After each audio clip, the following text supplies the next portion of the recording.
Hey guys, it's Adam aka Swimming Bird, and welcome to Splatoon. Today I wanted to talk a little bit about the recent Pokemon Splatfest, as well as give my thoughts on Splatoon itself. Not just the game, but also this series. And I have to start things off with a little apology.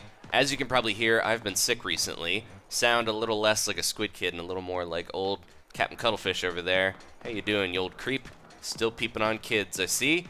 So anyways, my voice is coming back, and I'm regaining my Splatoon spirit, so let's get into it. Now, to celebrate the 20th anniversary of the Pokemon series, all three matchmaking regions had a Pokemon-themed Splatfest, just to, appreciating all monsters that can fit in pockets. We had Red versus Blue in North America and in Europe, and Red versus Green in Japan.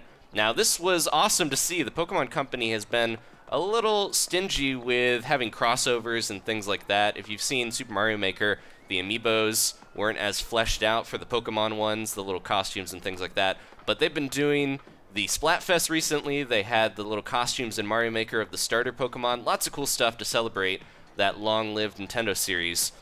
Now, unfortunately, as cool as those Splatfests were, it is a little bit sad that it has enforced the same Splatfest pattern from the last couple months, and we'll go into that because Red lost in all three regions, but was also most popular in all three regions. Just like the last handful of Splatfests, the least popular team got more wins. So in North America, 55 to 45% popularity, but Blue won out because the win rate is worth more points in the end. They won by almost 100 points there.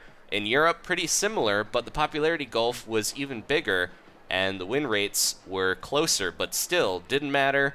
Blue won, and then in Japan, another big popularity gulf, and the win rate was even crazier. Now, I'm wondering if the developers are going to do anything about this. They've seen the pattern now. It seems like there's a lot of confirmation bias. The players that care more about winning, maybe the players that play more and, they're more concerned about getting that gear and those Super Sea Snails, they seem to figure out which team is more popular and join the opposite one, making it even harder for the people that side with the popular team. People love those fire dragons, so a ton of people jumped on Team Red and unfortunately were defeated by the least popular team, but that seems to be the way it's going recently, so I'll be actually kind of intrigued to see what the developers do, if they're going to try to adjust this at all. They've done a few things in the past to fix the scoring system and mess with the way Splatfest work, so we'll have to see if they do anything in the future. But let's get out of the plaza. I'm going to jump into some matches, and we'll talk more about Splatoon. Alright, we're going to play some Splat Zones, and I'm going to warm up with the Tentatek Splattershot. Now, you guys probably saw, I missed the Pokemon Splatfest.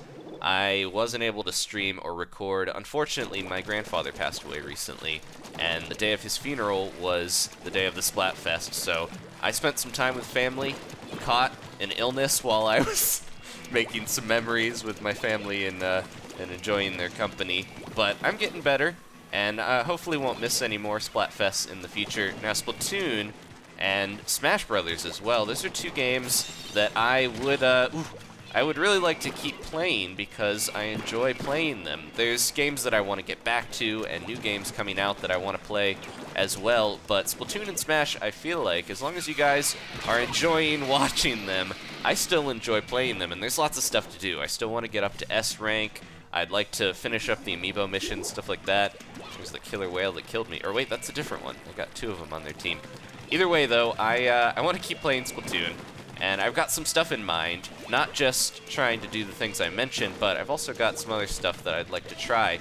Recently, I got back to Smash tournaments, and I think it seems like it would be a good idea to try out Splatoon tournaments as well. I know a lot of you guys play the game too, and I was thinking about it a little bit. Now, Splatoon is a little tougher to do tournaments. I have to kind of devise a method to be able to watch if you guys are playing, and I'm not on one of the teams that is competing at the time, if we set up brackets and everything. So I think you guys can let me know if this sounds like a good idea, but I might do 2-on-2 little twin squads and have those compete against each other. That way there's always room in the lobby, there we go, for me to jump in there and spectate. And I can wear maybe my flashiest gear, I'll put on a big helmet. If only I had the Squid Research Lab banner to put on my back. but I can just kind of stay out of the ink, stay to the side. We'll play some ranked modes for tournaments so that I don't have to worry about getting in anyone's way in terms of turf. But I'll stay and be able to spectate, and it'll be kind of a unique experience as well. They caught me in the death trap of those killer whales. But trying to stay alive and spectate the match should be fun in itself. So let me know if that sounds like it would be good. If you guys want to get involved with that, we can start setting up teams and brackets and have some tournaments. That's what I'm thinking. But there's more content on the way. There's not any big news right now for Splatoon, but there's other stuff coming. We know about those amiibo that were secretly leaked, and probably some more single-player content on the way. So there's definitely more in the future, but for now, I think we can spend some time doing some cool stuff like tournaments, and hopefully getting up in higher ranks. So let me know what you guys think in the comments, and get back to me, please. Okay, we'll do one more here. Switched off to my Octobrush. I think this is a good weapon in most of the ranked modes. I didn't think it would be great in tower control, but I've played it a little bit recently, and it worked out. I think having the beacons, the original Octobrush set, is helpful in most modes, especially with ranked when you want to get back into it as quick as possible. And, there we go. Not when you run out of ink. You can tell it's been a little bit since I played. Alright, we'll get this, though. We'll get into the thick of things. I just want to set up a little perimeter here to get my buddies back in if they need to use any of these beacons. There we go, and we'll start sneaking around. This is the fun part of using the brush, is kind of playing it a little stealthily and jumping in like a combination Ninja Samurai. There we go. All right. But yeah, I was going to say the Octobrush, I underestimated it in certain modes, and if you're really mobile, you can kind of use some of this to your advantage. And I've been going back to my one shoes that have the swim speed up pretty frequently, because I figure being able to swim, fast works well. Oh, couldn't shoot me fast enough there. I got him. Okay, gonna be a little cautious here. And wait, there we go. All right. Yeah, it helps not to be too headstrong when you're getting back into the mix with this weapon. If you're just kind of cautious and see where everyone is, you can save your buddies by being the player that they didn't notice was there. Ooh, you guys falling back? Not on my watch. There goes a killer whale that could have potentially wiped out my team. All right. But anyways, I still want to kind of figure out what weapons are best for what modes, but I'm getting back to my brush, and I'm having fun doing it. It's probably the most fun weapon for me to play, and it takes a lot of endurance to keep tapping this button, though. Do you see me? Nope. Okay. Ooh, he's coming after me, though. Ink resistance, don't fail me now. We got this zone going, so we should be okay. They got each other. I just stood there and watched, but we got beacons here. I think we'll be all right.